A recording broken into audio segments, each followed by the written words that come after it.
1938 में एक सेशन होता है हरिपुरा अधिवेशन, और इस हरिपुरा अधिवेशन 19 से 22 फरवरी 1938 तक चलता है। कांग्रेस का 91वां अधिवेशन था। बोस को, सुभाष चंद्र बोस को सर्वसम्मति से अध्यक्ष चुन लिया गया। लेकिन सुभाष जो हैं, सुभाष का मानना है कि चाहे कोई भी तरीका हो, हमें स्वतंत्रता प्राप्त करना है ना। वहीं गांधी जी का पक्ष अलग था। गांधी जी कहते थे कि नहीं, हमारा साध्य और साधन दोनों नैतिक होना चाहिए। जबकि सुभाष चंद्र बोस कहते हैं कि तरीका कोई भी हो, उससे फर्क नहीं पड़ता, हमें किसी भी कीमत पर क्या प्राप्त करना है, हमें किसी भी कीमत पर प्राप्त करना है आजादी, हमें किसी भी कीमत पर आजादी प्राप्त करना है। इसने प्रस्ताव पारित किया, कांग्रेस रियासतों के शासन का विरोध करने वालों को नैतिक समर्थन प्रदान करेगी। यानी कांग्रेस रियासत के जो शासन का विरोध करेगा उसको हम क्या करेंगे, नैतिक समर्थन प्राप्त करेंगे। और राष्ट्रीय योजना समिति का गठन किया गया। राष्ट्रीय योजना समिति के अध्यक्ष थे जेएल नेहरू। यह समाजवादी विचारधारा देखने को मिल रहा है, जेएल नेहरू देखने को मिलते हैं। हरिपुरा अधिवेशन, अब जो सुभाष चंद्र बोस हैं वो चाहते हैं कि क्या कर लें, अगला अधिवेशन की अध्यक्षता भी वही करें। क्योंकि हुआ क्या, 1 सितंबर 1939 को द्वितीय विश्व युद्ध छिड़ गया, और जब द्वितीय विश्व युद्ध छिड़ा तो भारत उस समय ब्रिटिश साम्राज्य का उपनिवेश था। उस समय वायसराय था लिनलिथगो। वायसराय लिनलिथगो ने भारतीयों से बिना पूछे, बिना भी राय विचार किए भारत को द्वितीय विश्व युद्ध का एक पक्ष घोषित कर दिया।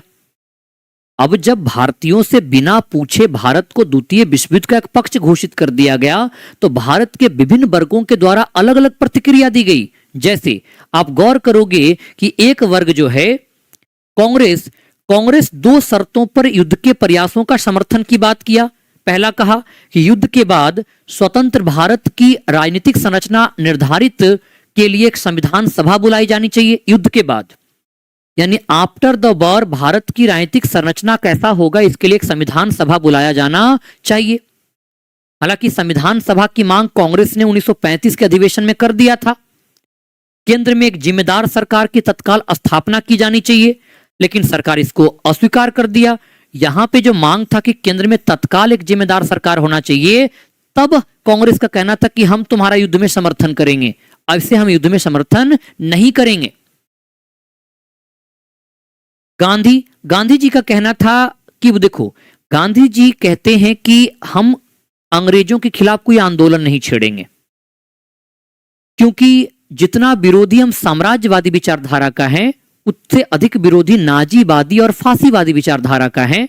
तो ऐसी स्थिति में ब्रिटेन को हम कमजोर नहीं करेंगे, उसके खिलाफ कोई आंदोलन नहीं करेंगे। इसलिए गांधी जी ने सपोर्ट करने की बात किया। समाजवादी लोग जैसे सुभाष चंद्र बोस, आचार्य नरेंद्र देव, जयप्रकाश नारायण, इन्होंने ब्रिटेन का समर्थन नहीं किया।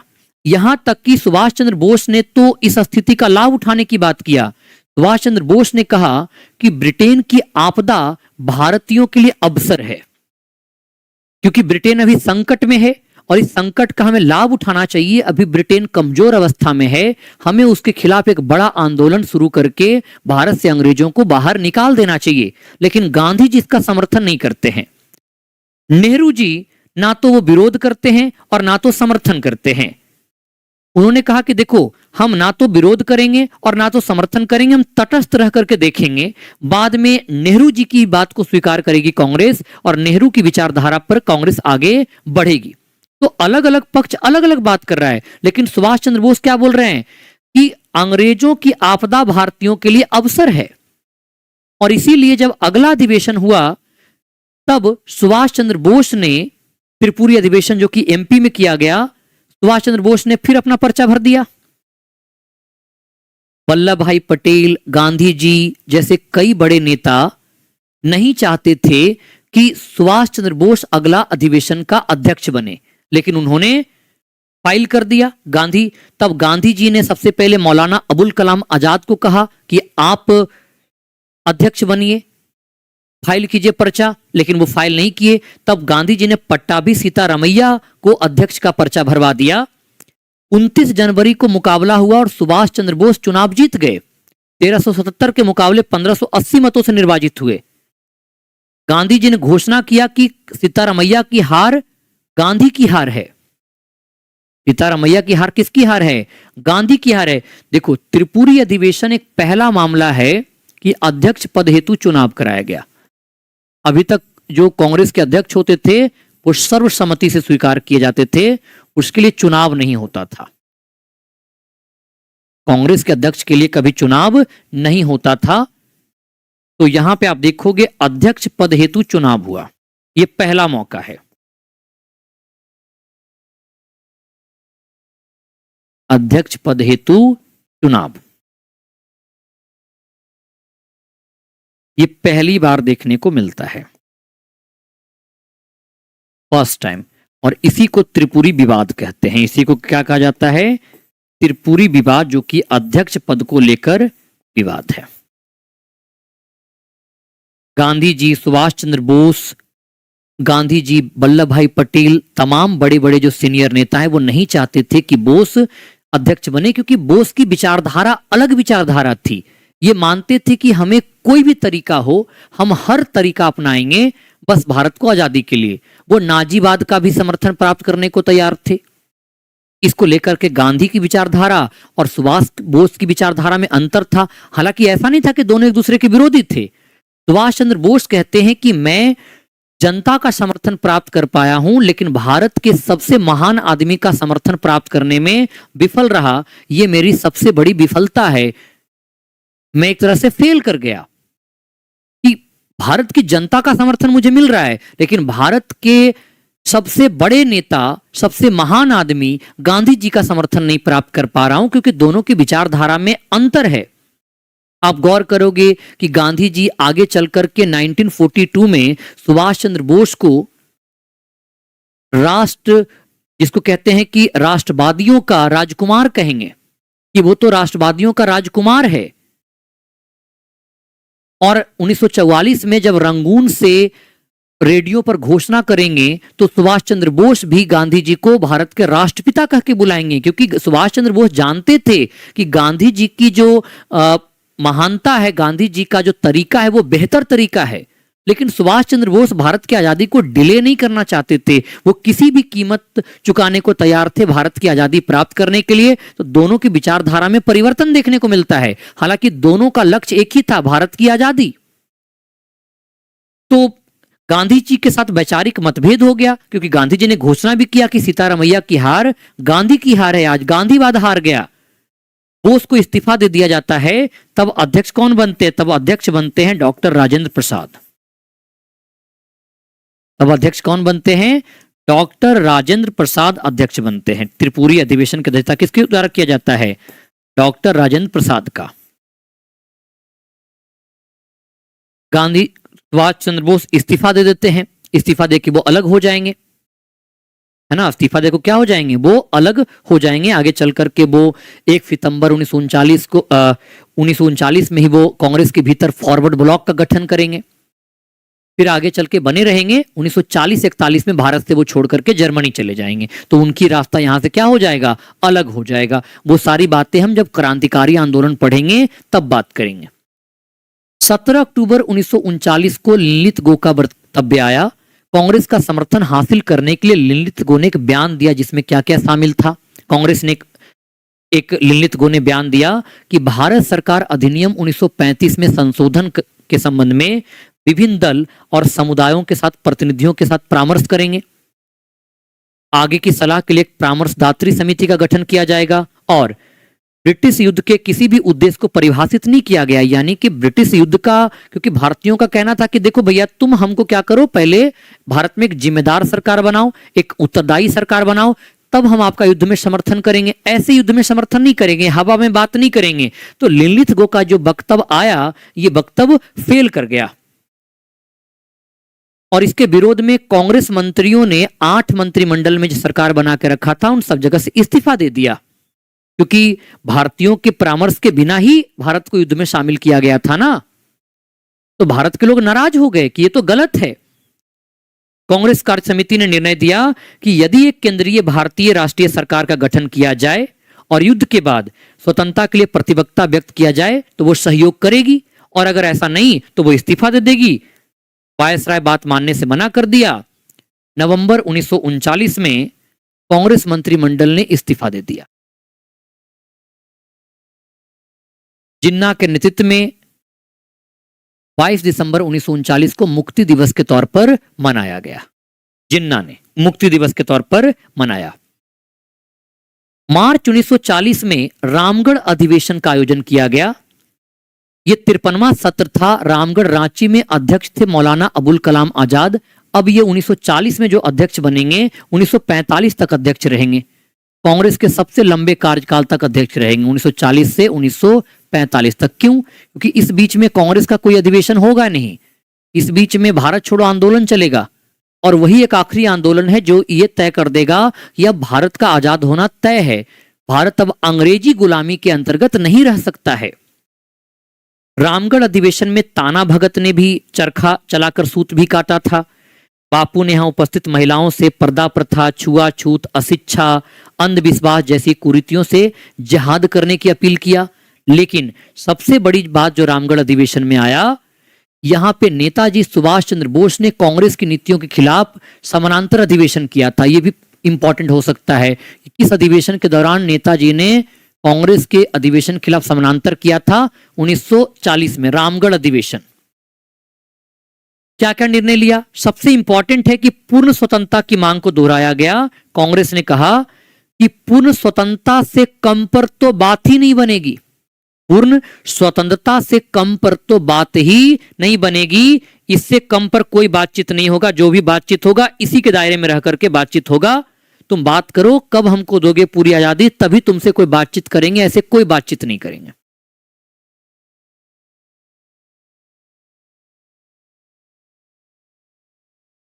ऐसे कोई बातचीत नहीं करेंगे, ये बात यहां पे माना गया। सविनय अवज्ञा आंदोलन को उचित समय और गांधी जी के अनुसार शुरू करने की बात किया गया रामगढ़ अधिवेशन में।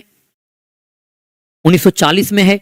तब लिलिथ गो ने जाके एक अगस्त ऑफर लेकर आया। अगस्त ऑफर क्या है? देखो, क्योंकि दबाव बन रहा है ना, रामगढ़ अधिवेशन में दबाव लगातार बढ़ता जा रहा है। कांग्रेस सहयोग कर नहीं रही है, कांग्रेस लगातार विरोध कर रही है, भारतीय जनमानस विरोध कर रहा है। द्वितीय विश्व युद्ध में मित्र राष्ट्रों की पराजय होती जा रही, जैसे फ्रांस हार गया, जर्मनी की सफल लगातार हो रहा था, तो इंग्लैंड पर भारतीय नेताओं के साथ समझौता करने का दबाव पड़ा। नाजीवाद भी लगातार सफल हो रहा था, तो कांग्रेस भी चाहती थी कि बातचीत किया जाए, कहीं ऐसा ना हो कि नाजीवाद भारत में आ जाए। तब 8 अगस्त 1940 को वायसराय लिनलिथगो ने ब्रिटिश संसद की ओर से एक बयान दिया जिसको अगस्त प्रस्ताव के नाम से जाना जाता है। अगस्त रेजोल्यूशन, क्योंकि अगस्त महीने में आया। इसमें क्या क्या वादा किया गया? एक तो वादा किया गया भारत को हम डोमिनियन राज का दर्जा देंगे। भारतीयों ने कहा कि नहीं, स्वीकार नहीं करेंगे, हमें तो भाई पूरी बात है। अभी रामगढ़ अधिवेशन में कांग्रेस ने क्या कहा है कि हमें पूरी आजादी चाहिए, पूर्ण स्वतंत्रता से कम पर कोई बात स्वीकार नहीं होगा। जब भी बात होगा तो पूरी आजादी पर बात होगा, इससे कम पर कोई बातचीत नहीं होगा।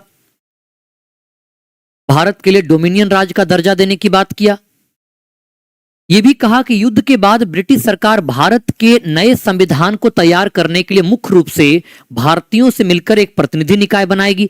पहली बार भारतीयों के द्वारा जो संविधान की मांग को स्वीकृति अगस्त प्रस्ताव में दिया गया। वायसराय की कार्यकारिणी परिषद का विस्तार करने का निर्णय लिया गया, जिसमें भारतीयों का बहुमत दिया जाना था। लेकिन इस प्रस्ताव को कांग्रेस अस्वीकार कर दी। क्यों? इसमें यह भी प्रश्न पूछता है कि युद्ध सलाहकार परिषद किसके बारे में बात किया था? अगस्त प्रस्ताव के माध्यम से एक वॉर एडवाइजरी काउंसिल बनाया जाएगा भारतीयों की भागीदारी से, और भविष्य में कोई भी संविधान अल्पसंख्यकों की सहमति से नहीं अपनाया जाएगा। अल्पसंख्यकों की सहमति के बिना भविष्य में कोई भी संविधान अपनाया नहीं जाएगा, ये बात कहा। अब देखो कांग्रेस क्या करेगी? स्वीकार करेगी? नहीं, अस्वीकार कर देगी। क्यों? क्योंकि यहां पे पूर्ण स्वतंत्रता के बजाय डोमिनियन राज देने की बात किया है। मुस्लिम लीग अगस्त प्रस्ताव को इसलिए स्वीकार कर दिया क्योंकि ये मार्च 1940 की बात है। मार्च 1940 में मुस्लिम लीग का लाहौर अधिवेशन हुआ और लाहौर अधिवेशन में द्विराष्ट्र सिद्धांत को लागू किया जिन्ना ने, 2 नेशन थ्योरी। इसमें पाकिस्तान की मांग को कहीं है ही नहीं। इसलिए मना कर दिया। महात्मा गांधी ने इसके विरोध में व्यक्तिगत सत्याग्रह करने का आह्वान किया कि हम व्यक्तिगत सत्या करेंगे, इंडिविजुअल सत्याग्रह करेंगे। देखो, व्यक्तिगत सत्याग्रह का मकसद कोई बड़ा आंदोलन करना नहीं था। व्यक्तिगत सत्याग्रह एक तरह का प्रतीकात्मक तौर पर शुरू किया जाना था, अपने अभिव्यक्ति की स्वतंत्रता को बरकरार रखना था कि अंग्रेज हमारे मौन का मतलब तुम सहयोग मत समझ लो, हम विरोध करेंगे तुम्हारा। हाँ, हम इस प्रकार से विरोध नहीं करेंगे कि तुमको नुकसान पहुंचा दें। तुम युद्ध कर रहे हो, करते रहो, कोई बात नहीं, युद्ध के बाद जो भी बातचीत होगी, आजादी की बात होगी, युद्ध के बाद होगी, लेकिन हम क्या विरोध प्रदर्शित करते रहेंगे, हमारा मौन अपना समर्थन मत समझ लेना। यह पहली बार था जब अंग्रेजों ने संविधान की मांग को स्वीकार कर लिया। डोमिनियन का दर्जा स्पष्ट रूप से पेश किया गया था। राष्ट्रीय रक्षा परिषद की स्थापना की गई, जिसका एक सलाहकारी था। जुलाई 1941 में आप देखोगे वायसराय की कार्यकारिणी का विस्तार भी किया जाएगा, जिससे भारतीयों को 12 सदस्यों में से 8 का पहला बहुमत मिलेगा। 12 सदस्यों में से 8 का पहला बहुमत दिया जाएगा। जिन्ना ने 1940 में लाहौर अधिवेशन में द्विराष्ट्र सिद्धांत अपनाया था। मोहम्मद अली जिन्ना धार्मिक राष्ट्र, द्विराष्ट्र क्या है? धार्मिक राष्ट्रवाद की एक विचारधारा है, यानी धर्म के आधार पर भारत का विभाजन की विचारधारा ही द्विराष्ट्र सिद्धांत है। इसमें ब्रिटिश भारत को 2 राज्यों में विभाजित करने की बात थी, धर्म के आधार पर भारत और पाकिस्तान। सिद्धांत के अनुसार भारतीय मुसलमान और भारतीय हिंदू अलग अलग राष्ट्र हैं, इसलिए मुसलमानों के लिए कौन सा राष्ट्र बनेगा? पाकिस्तान बनेगा। और ये बहुत पहले से चल रहा था। आपने 1905 में बंगाल विभाजन देखा, फूट डालो राज करो। 1909 में मॉर्ले मिंटो, मुसलमानों के लिए पृथक निर्वाचन। 1930 में मोहम्मद इकबाल ने पहली बार इलाहाबाद अधिवेशन के दौरान, मुस्लिम लीग के इलाहाबाद अधिवेशन के दौरान मुस्लिम राज्य की मांग उठाई थी, और मोहम्मद इकबाल ने कहा था कि मुसलमानों के लिए एक विशेष व्यवस्था किया जाना चाहिए। आगे चलकर के 1933 में चौधरी रहमत अली ने पाकिस्तान नाम दिया। 1940 में लाहौर में लीग का सम्मेलन हुआ, और इस लीग के सम्मेलन में जिन्ना की अध्यक्षता थी। इसमें क्या थी? जिन्ना की अध्यक्षता थी, और जिन्ना की अध्यक्षता में द्विराष्ट्र सिद्धांत को स्वीकार किया गया था, यानी पाकिस्तान की, देखो पाकिस्तान की मांग खुल के नहीं बात किया गया था, 2 नेशन थ्योरी था कि मुसलमानों के लिए एक अलग राष्ट्र बनाया जाना चाहिए। भारत में मुसलमानों का हित सुरक्षित नहीं है, और कांग्रेस को मुस्लिम लीग हमेशा हिंदू की पार्टी कह करके बुलाती थी। मौलाना अबुल कलाम आजाद को कांग्रेस का धर्मनिरपेक्ष चेहरा कहती थी। 16 अगस्त 1946 को जिन्ना डायरेक्ट एक्शन डे मनाएगा, आगे हम पढ़ेंगे। 23 मार्च 1942 को पाकिस्तान दिवस मनाएगा, और फिर 1947 के माउंटबेटन योजना से एक स्वतंत्र पाकिस्तान भी बनेगा। ये सब अभी चर्चा करेंगे। गांधी जी ने अगस्त प्रस्ताव के विरोध में व्यक्तिगत सत्याग्रह शुरू किया, और इसको दिल्ली चलो आंदोलन भी कहते हैं। इसको दिल्ली चलो आंदोलन भी कहा जाता है।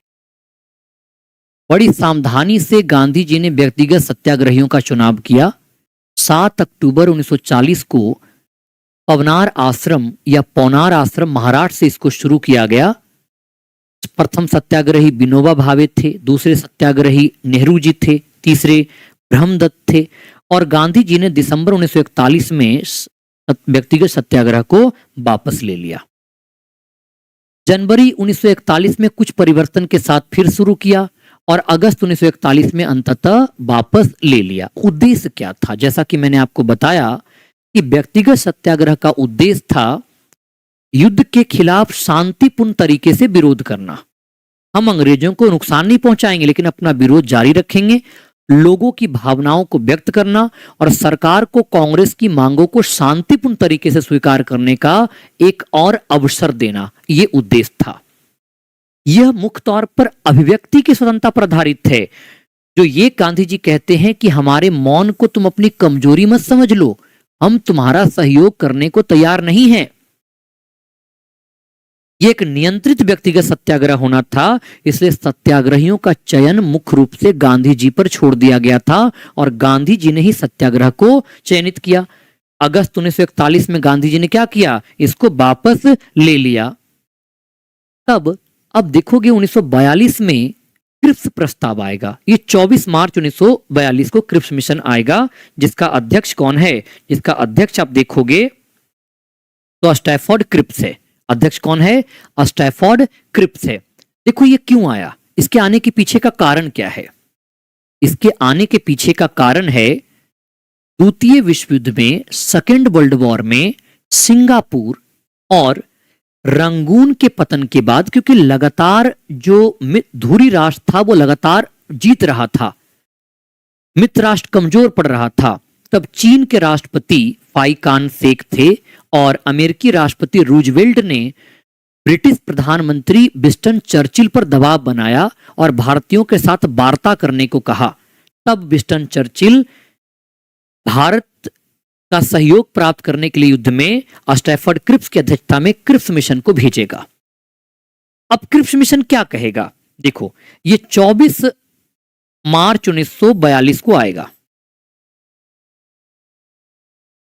24 मार्च 1942 को ये भारत में आएगा।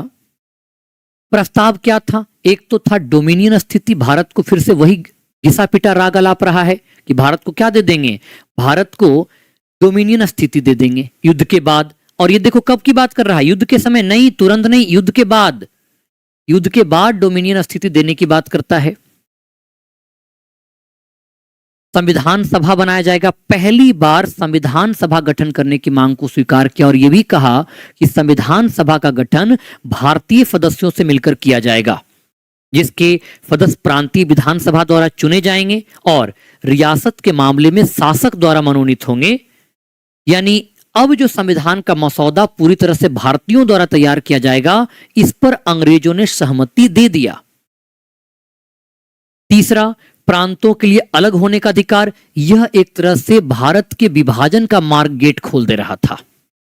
इसने कहा कि जो भी प्रांत नए संविधान को पालन करने से इनकार करेगा, जो भी प्रांत नया संविधान को नहीं मानना चाहेगा, वह अपना संघ और संविधान बना सकेगा, वह अपना संघ और संविधान बना सकेगा, ऐसी बात कहता है। यानी एक साफ शब्दों में कह दिया कि जो राज्य, जो प्रांत स्वीकार करने को तैयार नहीं होगा, जो प्रांत संविधान को नहीं स्वीकार करेगा, उसको अपना अलग संविधान बनाने का अधिकार होगा, उसको अपना अलग संविधान बनाने का अधिकार होगा। साथ ही साथ कहा कि वायसराय की शक्तियों में कोई परिवर्तन नहीं होगा, उसकी शक्तियां एज इट इज बनी रहेंगी। इस पर चर्चा, भारत की रक्षा पर ब्रिटिश नियंत्रण युद्ध तक जारी रहेगा, उसके बाद इस पर बात किया जाएगा। अब इसकी विफलता क्या हुई, गांधी जी ने क्या कहा, इसको एक असफल बैंक पर काटा गया पोस्ट डेटेड चेक कहा कि ये तो उत्तर दिनांकी चेक है, यानी कि एक ऐसा चेक है जिसकी भुगतान की तिथि बीत चुकी है। जवाहरलाल नेहरू ने लड़खड़ाती हुई बैंक का उत्तर दिनांकी चेक कहा। जवाहरलाल नेहरू ने स्टैफोर्ड क्रिप्स के बारे में कहा कि मेरे पुराने दोस्त शैतान का वकील बनकर आए हैं, यानी क्रिप्स प्रस्ताव को कांग्रेस और गांधी जी ने अस्वीकार कर दिया। कांग्रेस 7 अप्रैल 1942 को क्रिप्स प्रस्तावों को आधिकारिक तौर पर अस्वीकार कर देगी। 7 अप्रैल 1942 को, देखो अप्रैल की बात है, अप्रैल को अस्वीकार कर देगा। मुस्लिम लीग असहमत थी, क्यों, क्योंकि पाकिस्तान का उल्लेख नहीं था इसमें।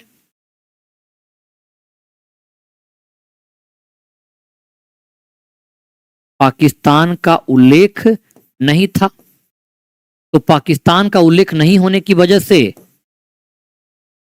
मुस्लिम लीग ने इसको अस्वीकार कर दिया। उदारवादी और महासभा भी असहमत ही थे इससे, क्योंकि इसमें कोई भारतीय आजादी की बात तो की नहीं जा रही थी, और उदारवादी और महासभा इसलिए इससे नाराज थे क्योंकि इसमें एक भारत विभाजन की रूपरेखा तैयार किया जा रहा है, और जिसको लेकर के ये सहमत नहीं थे।